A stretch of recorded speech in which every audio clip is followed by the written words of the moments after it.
बेटा मैंने लिखा है CH3Cl with NaOH, तो इजीली NaCl रिलीज होगा, CH3OH and NaCl will form. This is the common reaction. But आज हम एल्काइल हैलाइड्स की बात नहीं करेंगे, आज हम एराइल हैलाइड्स की बात करेंगे. बेंजीन के साथ अगर Cl लगी हुई होती है, वो ये वाली रिएक्शन क्यों नहीं दिखाती?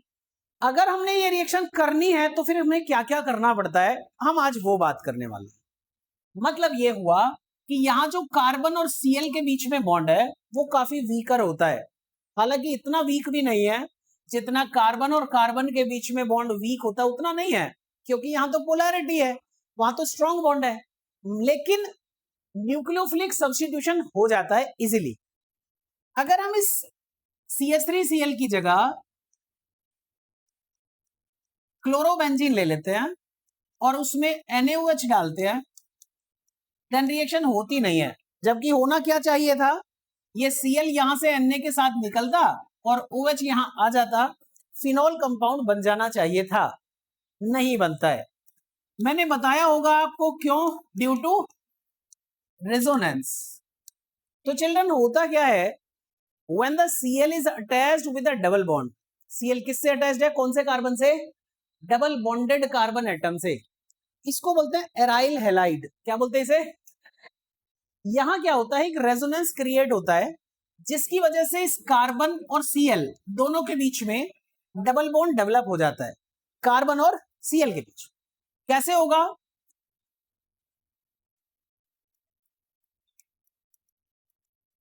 ये Cl अपना lone pair of electron donate करेगा रिंग को. अगर रिंग को डोनेट करेगा तो सिचुएशन कुछ ऐसी आएगी, नेगेटिव पॉजिटिव Cl आएगी. फिर हम क्या कर सकते हैं, लोन पेयर और पॉजिटिव के बीच में डबल बॉन्ड फॉर्म कर सकते हैं. चार्ज खत्म. आगे बढ़ेंगे, फिर बॉन्ड ऐसे ब्रेक होगा, यहाँ प्लस आएगा, ये माइनस है, दोनों के बीच बॉन्ड बनेगा. फिर हम इसको ब्रेक करेंगे, प्लस आएगा माइनस आएगा, दोनों के बीच बॉन्ड होगा. फिर हम इस बॉन्ड को ब्रेक करेंगे. मतलब this is the delocalisation of pi electrons. Double bond अपनी जगह से शिफ्ट होकर दूसरी नई जगह पर बनते रहते हैं. लेकिन हुआ क्या, शुरू में क्या हो गया, इस कार्बन और Cl के बीच में डबल बॉन्ड आ गया, यही हमारी रिएक्शन स्टॉप हो गई. वहां पर ऐसी सिचुएशन कोई भी नहीं थी, कार्बन और Cl के बीच में सिंगल बॉन्ड था, सिंगल ही रहा. NaCl निकल गया, OH वहां इजीली लग गया, क्योंकि OH पावरफुल न्यूक्लियोफाइल है, Cl को हटा देता है. यहां पर नहीं हटा पाता, क्योंकि यहां कार्बन और Cl में क्या क्रिएट हो जाता है, डबल बॉन्ड कैरेक्टर. कौन सा कैरेक्टर बेटा? तो इस डबल बॉन्ड कैरेक्टर की वजह से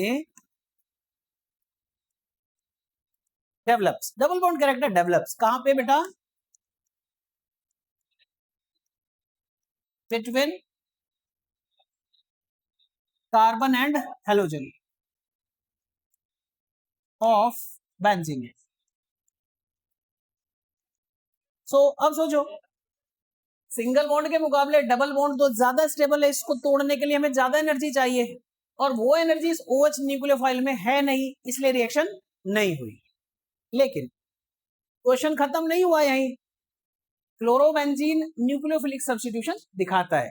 क्लोरोबेंजीन, इसका मीनिंग ये हुआ, अगर इस सिचुएशन में नहीं दिखा रहा तो हमें कोई और सिचुएशन इसमें ऐड करनी होगी, तभी तो बनेगी बात. मतलब हमें इस डबल बॉन्ड को ब्रेक करने के लिए कोई एक्स्ट्रा टेम्परेचर देना पड़ेगा, कोई एक्स्ट्रा प्रेशर देना पड़ेगा, H आयंस की एसिडिक मीडियम की प्रेजेंस लानी पड़ेगी, लेकिन ये बॉन्ड ब्रेक जरूर हो जाएगा. यानी हेलो एरीन्स या क्लोरोबेंजीन, ब्रोमोबेंजीन भी हो सकता है, haloarenes do not show nucleophilic substitution due to resonance. Clear हो गया? But they can show the nucleophilic substitution in the specific conditions. वो कुछ कंडीशन होती हैं जिनमें ये दिखाता है, मैं लिख रहा हूं साथ साथ. सो क्या सिचुएशन होगी, I took Cl plus NaOH and temperature 623 Kelvin, 300 atmospheric pressure और presence of medium HIN acidic medium. ऐसा होने से, इस टेम्परेचर के होने से, इस प्रेशर के होने से कार्बन और हाइड्रोजन के बीच में जो डबल बॉन्ड कैरेक्टर डेवलप हो रहा था वो ब्रेक हो जाता है, वो टूट जाता है, और फिर क्या होता है बेटा, NaCl रिलीज हो जाता है, OH फटाक से यहां लग जाता है। बात समझ आई? आ गई होगी। एक और मैं रिएक्शन लिख रहा हूं, आपकी NCERT का क्वेश्चन है वो, that we are having chlorobenzene and we are having water, मतलब कह रहा है वो write the reaction of chlorobenzene with water, और वो कहता है write the hydrolysis of chlorobenzene, hydrolysis of chlorobenzene. तो इसमें भी क्या है, ये पॉजिटिव है नेगेटिव है, Cl को H के साथ चले जाना चाहिए लेकिन वो नहीं जाता है। क्यों नहीं जाता भाई? ड्यू टू ये रिएक्शन नहीं होती है। वैसी ही ये वाली रिएक्शन भी थी, ये भी रिएक्शन नहीं होती है। करने के लिए हमें स्पेसिफिक कंडीशंस लेनी पड़ती है। 623 kelvin temperature, 300 atmospheric pressure in the acidic medium, then we get the phenol और प्लस NaCl। यहाँ माइनस लिख सकते हैं, यहाँ प्लस लिख सकते हैं, दोनों एक ही बात होती है। You got this? समझ आ गया? राइट नाउ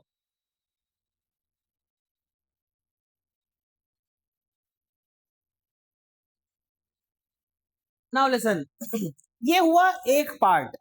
अगला पार्ट क्या है इसका? जैसे मैंने अभी आपको कहा that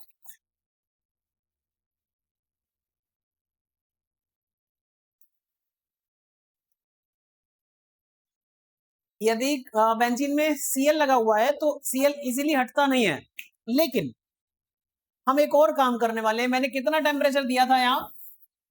623। Now look,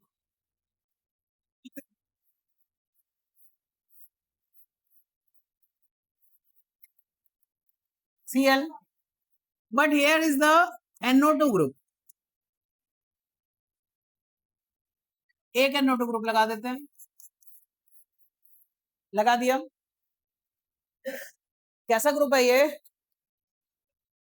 electron withdrawing. कैसा ग्रुप है? इसकी टेंडेंसी होती है इलेक्ट्रॉन्स को अपनी तरफ विड्रॉ करने की, अपनी तरफ खींचने की। अब अगर NO2 या कोई भी और इलेक्ट्रॉन विड्रॉइंग ग्रुप लगा हुआ है तो Cl के और कार्बन के बीच में डबल बॉन्ड तो बनेगा, ये तो कंफर्म है। लेकिन अगर हम यहां पर एक ग्रुप लगा दें NO2 या फिर CHO या CO ग्रुप जैसा, वो क्या करेगा, इसके इलेक्ट्रॉन को यहां जो डबल बॉन्ड बन रहा था उस इलेक्ट्रॉन को अपनी तरफ खींच लेगा। जब अपनी तरफ विड्रॉ करेगा, खींचेगा, अट्रैक्ट करेगा, तो Cl और कार्बन के बीच में जो बॉन्ड डबल बन रहा था, जो बहुत स्ट्रॉन्ग था, अब वो उतना स्ट्रॉन्ग नहीं रहेगा, मतलब वीक हो जाएगा। फर्क क्या पड़ेगा? जो हम यहाँ 623 केल्विन टेम्परेचर देना पड़ रहा था उस बॉन्ड को ब्रेक करने के लिए अब वो टेम्परेचर कम कर देंगे। कब?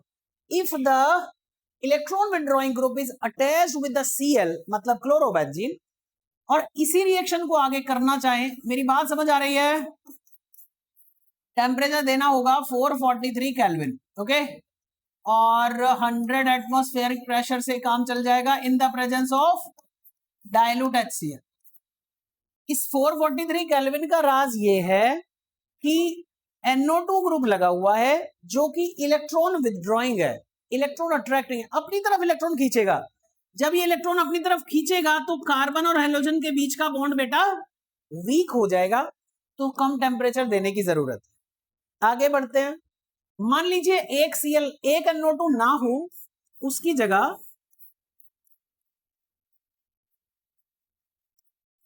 हमारे पास दो